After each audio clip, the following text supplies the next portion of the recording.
Yes Telangana politics లో hot topic గా మారిన ఫోన్ ట్యాపింగ్ కేసులో కీలక పరిణామం చోటు చేసుకుంది. మాజీ సీఎం కేసీఆర్ కు నోటీసులు జారీ చేయనుంది సిట్ బృందం. ఎరవెల్లిలోని ఫామ్ హౌస్ కు వెళ్లి మరీ సిట్ అధికారులు నోటీసులు అందజేయనున్నట్లు తెలుస్తోంది. మరిన్ని డీటెయిల్స్ ని మా Hyderabad bureau chief Ramana live లో అందించడానికి సిద్ధంగా ఉన్నారు. రమణ, సోనా, సిట్ నుంచి అయితే కొంత సమాచారం అయితే వస్తుంది. కేసీఆర్ కి నోటీసులు ఇవ్వబోతున్నారు. అంటే ఎర్రవల్లి ఫామ్ హౌస్కి వెళ్తారా లేదంటే ఇక్కడ బంజారాహిల్స్ నందినగర అనే విషయంలో కొంత స్పష్టత రావాల్సి ఉంది. అంటే ఇప్పటివరకు కూడా కేటీఆర్కి కానీ మిగతా వరకు కూడా ఇక్కడే ఇచ్చారు కాబట్టి ఇక్కడే ఇస్తారనేటువంటి సమాచారం కూడా కొంత అందుతుంది. మరి కాసేపట్లో దానికి సంబంధించి స్పష్టత వచ్చే అవకాశం ఉంది. ఎందుకంటే ఒకవేళ కేసీఆర్ ఇక్కడ రానేలే అన్నప్పుడు మాత్రం విచారణకు సంబంధించి మాత్రమే ఆయన అక్కడ నేరుగా అక్కడ ఫామ్ హౌస్లో విచారిస్తారు.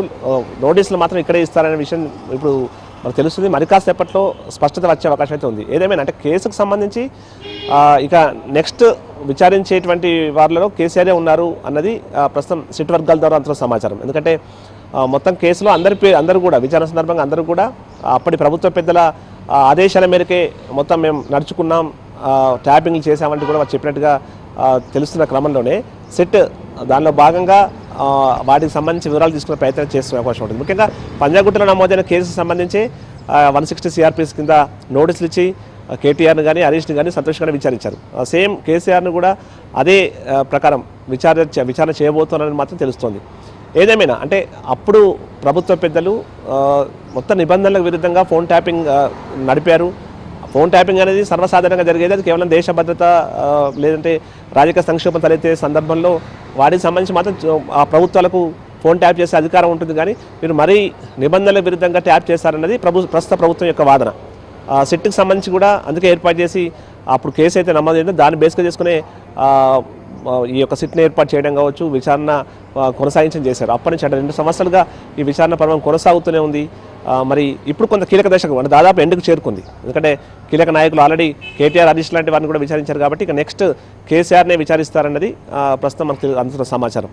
సో దానిలో భాగంగా కేసీఆర్కి నోటీసులు అందించిన తర్వాత విచారించే అవకాశం ఉంది. అయితే అంటే సిట్ వర్గాల నుంచి అందుతున్న ఒక సమాచారం ఏంటంటే ఆయన ఇక్కడ దగ్గర రాలేని పరిస్థితులు ఉన్నప్పుడు ఖచ్చితంగా అక్కడికి వెళ్ళి అంటే 160 CRPS కింద ఉన్నప్పుడు మరి నేరుగా ఎక్కడైతే ఎంక్వైరీ టీం ఉంటుందో అక్కడికి అక్కడే విచారించే అవసరం అయితే ఉండదు. ఆ టీమే అక్కడికి వెళ్ళి విచారించే అవకాశాలు ఉంటాయి. కాబట్టి దానిలో భాగంగా ఇక్కడ సిట్ బృందమే ఎర్రవెల్లి ఫామ్ హౌస్కి వెళ్తుందని చెప్తున్నారు. కానీ మరి ఫామ్ హౌస్ వెళ్తారా లేదంటే కేసీఆర్ నేరుగా ఇక్కడికి వచ్చి హాజరు కమ్మంటారా అన్న విషయంలో కూడా కొంత స్పష్టత రావాల్సి ఉంది. మరి కాసేపట్లో మనకు దానికి సంబంధించి వివరాలు తెలిసే అవకాశం ఉంది. ఏదేమైనా ఈ రోజు రేపట్లో మాత్రం దాదాపుగా నోటీసులు ఇవ్వడానికి సిట్ అధికారులు ప్రయత్నం చేస్తున్నట్టు తెలుస్తుంది. ఎందుకంటే కసరత్తులు చాలా రోజులు జరుగుతున్నాయి.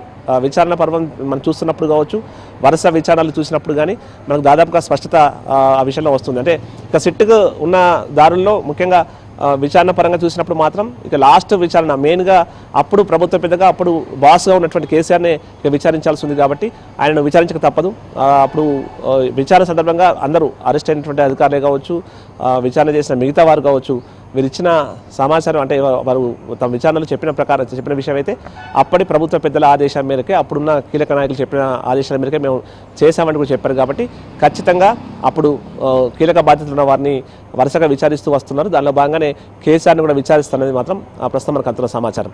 ఏదేమైనా కేసులో చాలా దశలు మనం చూసాం. అంటే అప్పుడు ప్రభాకర్ రావు కన్నా ముందు రాధాకిషన్ రావు కావచ్చు, భుజంగరావు, తిరుపతన్న ఇలాంటి వారిని అరెస్ట్ చేయడం కావచ్చు.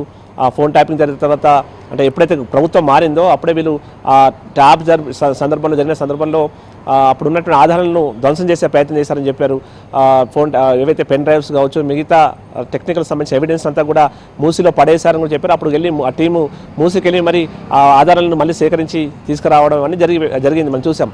అంటే అప్పటి నుంచి కూడా చాలా లాంగ్గా చాలా దీర్ఘకాలికంగా ఈ కేసు కొనసాగుతూనే ఉంది.